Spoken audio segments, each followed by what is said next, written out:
Howdy there, YouTube family. On today's video, it's all about 2002 to 2007 Honda CR125 and 250 two-stroke dirt bikes and their horrible power valve system. And I'm gonna tell you a loophole that I've discovered on accident on how to actually eliminate all of this garbage if you choose so. So let's get into it.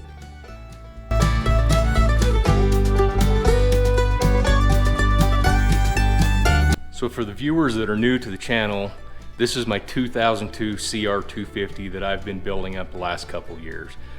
This has been a great bike, and honestly, up until a year ago, I haven't had any problems with it. Well, about a year ago, I was riding it, got it super hot. I was stuck down in a wash, couldn't get out, and I actually thought at the time that I'd blown the motor up, lost the top end on it because I got it excessively hot. Fast forward a couple months after that, I tear into it, and as I suspected, the piston started to seize in the cylinder. So I reached out to my buddy Dave Lindsay, and we made a plan for this bike to do some special machine work to the cylinder to raise the compression and give this bike a little bit more bottom end torque like these 250s drastically need for the type of riding that I ride. So like I said, I reached out to my buddy Dave Lindsay and I told him what I had going on, what the bike was, and I told him, I said, I love the bike, but I wish this thing had just a little more bottom end grunt pull. And he says, oh, I've got your back. Let me tell you exactly what we do to get more bottom end grunt out of this CR250. So he told me, he said, send me the cylinder, and here's the magic. He says, I will actually take 1 millimeter off the base of the cylinder right here, which does one thing. That effectively lowers the exhaust port timing down, which gives the bike naturally more bottom end grunt. So if you guys aren't familiar, which I'm sure you are, the power valve system on these things, to get more bottom end out of them, when you need more low end torque, the power valves are closed. And then you hit wide open throttle and they slide up. So to get even more bottom end torque, he machined the cylinder, dropped it down 1 millimeter, then took the cylinder head and machined the cylinder head to raise the compression, and then changed the dome on the cylinder head to accept the piston to protrude from the top of the cylinder just 1 millimeter. Once he told me that, I said, absolutely, let's give it a shot. Let's see what happens. This will be kind of a fun experiment for both of us. Got the bike back, put it together, went and rode it, and it was an absolute pig on the top end. Like from a little past quarter throttle on up, it acted exactly like it did when it started seizing the piston. And I thought, that is not possible. You let off, it'd idle perfectly, and everything was fine. So I got thinking to myself, what would cause this bike to run horrible from mid-range to top end, but on the bottom end be fine? Is it electrical? Is it jetting? Which I know previously both of those were in perfect working order. So did a deep dive into the power valve system, and boy did I find something interesting. So after pulling the power valve apart, you can see that the power valve drive gear is absolutely just shredded. There are no longer any teeth on that drive gear. So that right there would cause this actual drive motor to not spin the power valve up or down. So after finding this gear stripped out, I went online, looked at factory parts list, and turns out that this gear no longer available. You cannot find this gear anywhere. So what did I do? I actually went over and I took the cover off and I blocked out the power valve to the open position, because with the lowered port timing of the cylinder, it should add bottom end naturally to this bike. And I was just wondering, maybe it will take place of the actual valve timing or the power valve timing just on its own. Because remember, we dropped the cylinder 1 millimeter And this entire power valve system only moves about 2.5 millimeter up and down. So I figure what a great opportunity to do an experiment and see if that will work and we can eliminate this mess altogether. So let me show you exactly how I basically locked out the power valve. Now, as you can see, what I did to block the power valve in the wide open position is I took this metric bolt right here with a nut and then just found the correct length, so when this is bottomed out here, it can't let this power valve come up and close. And then I just took a smaller 6 millimeter bolt and put both of them have a washer on top of it to keep moisture out of it, but neither one of these can rattle loose or come out this way once the cover is on. So that right there, by blocking those two out, essentially raises that power valve up and gives it basically a free flow from the cylinder down to the expansion chamber and out. So where we get the bottom end torque from this is the 1 millimeter that's shaved off of the bottom of the cylinder, which lowered the port timing. And then the cylinder head, he milled the cylinder head down to raise the compression and then reshape the dome for the piston to come up and have clearance inside of the cylinder head. So I've actually taken this bike, started it in this exact scenario right here, in this setup, and I've ridden it in the dirt track across the street from my house, and it's pretty incredible. It still has quite a bit of bottom end, and just down the roads around my neighborhood, it feels great. But I want to take this bike out and actually do some real life riding with it. And then I want to come back, now that I have parts for the power valve system, reassemble it and compare the two and see, is it really worth doing the machine work to this thing and having the no power valve essentially, or is it better to have the power valve and run it with a power valve to help with the bottom end, or is it just going to be a perfect combination and perfect storm one way or the other? So we're going to go ride this thing the way it is, see what we think, come back, assemble the power valve, and go compare the two. Could be a fun experience.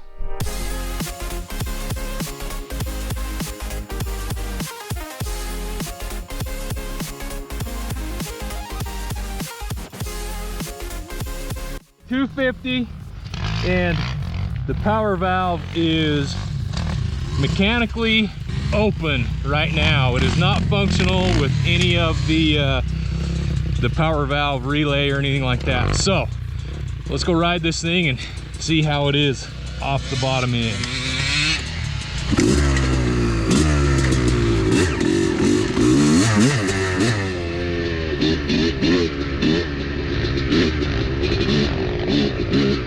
So far, it's not terrible. That second gear, kind of off idle, lugging just a little bit. Little bit of a hesitation there.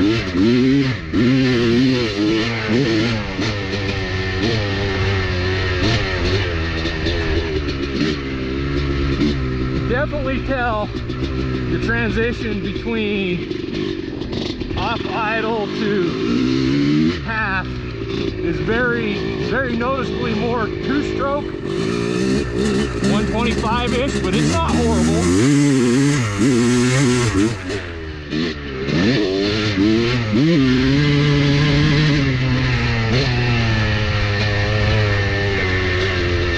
But it's very happy at wide open throttle. I mean, it's happy on all RPM ranges, but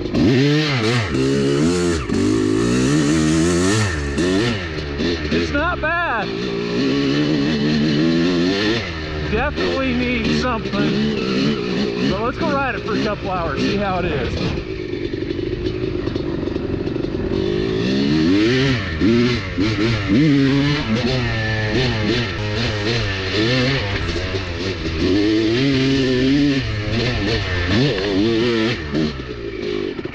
Oh, shit, don't do that.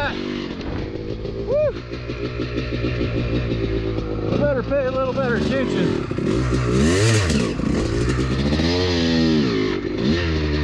Yep. I did the same thing, man. Yeah, not great. I did the exact same thing. Hope no one else comes over there. I was trying to get up there to stop you. You okay? Oh yeah, I'm good, I'm down. I got you on camera.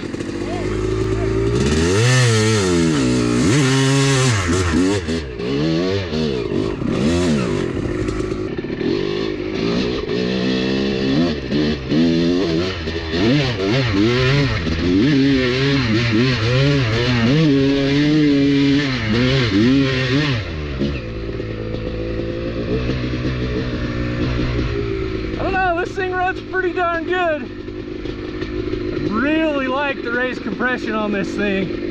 And that lowered port timing, it's pretty awesome. Definitely has just a little delay from off a throttle to about, quarter, a little bit past quarter. It's not horrible. Like, there you go. Hammer it. Just a little bit of a delay, but not terrible. Almost like a bog, but it's very rideable. Very much so rideable.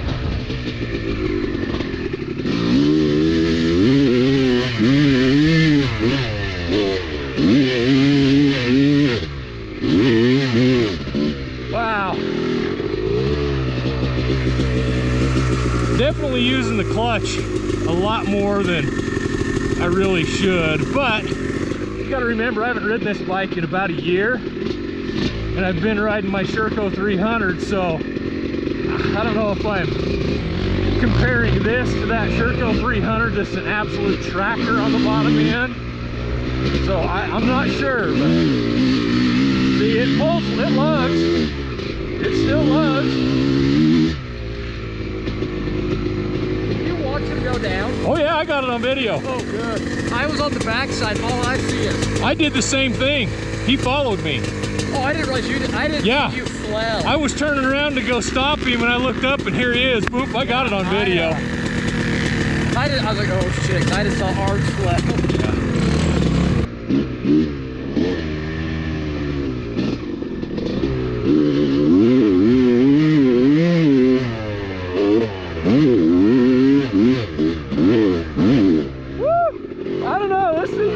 Spicy for a 250. Holy cow. Wow.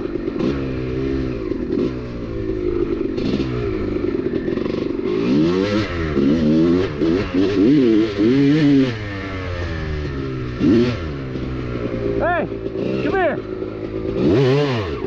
You gotta ride this.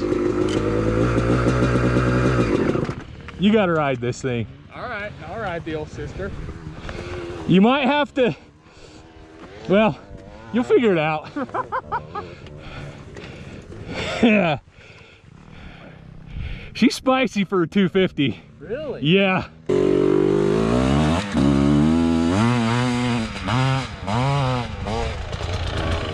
Ah.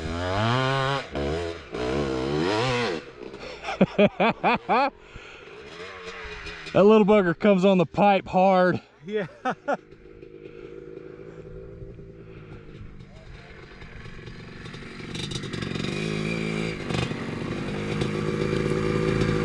Oh my gosh. Yeah. No, it once it gets past that initial off idle to quarter, it gets on the pipe, it hits hard. It's like riding a 125 with actually having power. Right? Like just how pipey it is. It runs good. It's I definitely think the power valve would smooth that out. I mean, that's what they do. I kind of think, isn't that really kind of what they're for? That's what they do. Linear. Yep, bottom end, smooth out the bottom end curve. Smokes. It runs hard for a 250, doesn't it? When it lights, it flat lights. Yeah, it runs good. Whew. I can't ride this 4-stroke anymore. I can't ride anything today, honestly. Yeah, this was a fun experiment though, just to see what it would do. Dude, when it lights, pulls hard, doesn't it? Scary. And it's weird because like right off the bottom end, it's pretty good. It's once you get going and it's about quarter to half. It just has just a little bit of a lag, and then it's like, well, boom. when I first got on it, I'm like, it's not that much different than I remember. I don't even about 3/4 throttle, it just blows up. Yeah. Yeah, it rips. It rips.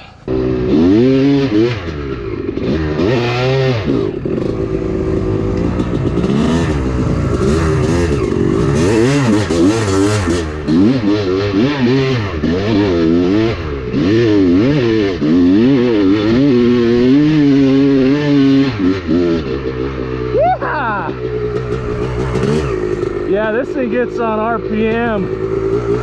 It's pretty good, and it's not too terrible on the bottom end if you just work the clutch just a little bit. I could ride this thing without a power valve. That's for dang sure.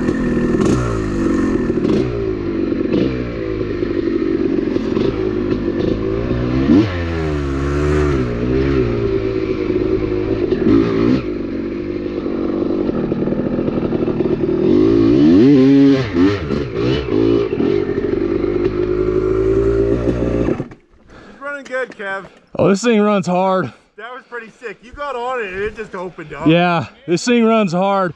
So there's a spot right off a quarter to off idle to about quarter, a little over quarter, that's kind of lagging. If you just blip the clutch, it comes right out of it. Let's try it again.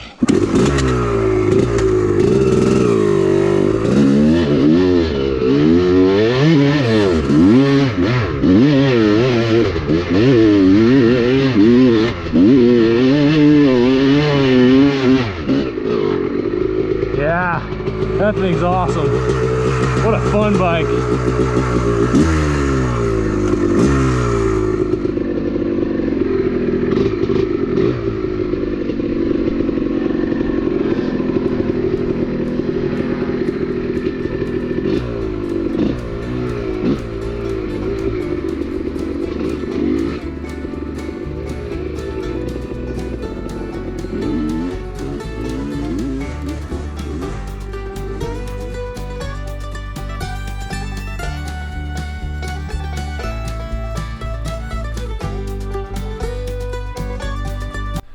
Well, as you can see, we're back in the garage from our ride. In the 0250, I'm fairly impressed with having the power valve locked out in the open position. Now, is it exactly the right way to do things? I don't know if I'm sold on it, because like I said in the video, there's a certain spot right there where you're almost lugging it a little bit right off of quarter to just under, I don't know, probably 3/8 throttle right around there. That just has just a little bit of a dead spot, a little bit of a lag to it to get up to the next RPM range. So I definitely think that having the power valve functional to lower the port timing would obviously cure that. That's the whole point of having a power valve on a two-stroke. But I do believe that if you were to take and put the right bottom end pipe on this machine with the 1 millimeter that's shaved off the bottom of the cylinder to drop the exhaust port timing, I think you could maybe, just maybe, eliminate this whole power valve setup and ride it the way you want. Now, this bike, the way it's set up now, has a FMF fatty pipe on it, electron carburetor, and it has a flywheel weight on it. Now, I think if you were to change the exhaust pipe out to, I don't know, what would be the best bottom end grunt torque, maybe the Gnarly, I don't know, maybe Pro Circuit has one, maybe you get a custom built pipe made, I don't know. And possibly some gearing, this thing would be pretty awesome. But the way it stands now, I think you could ride this thing like on a track day, wide open desert, typical just regular sand dunes type stuff, you know.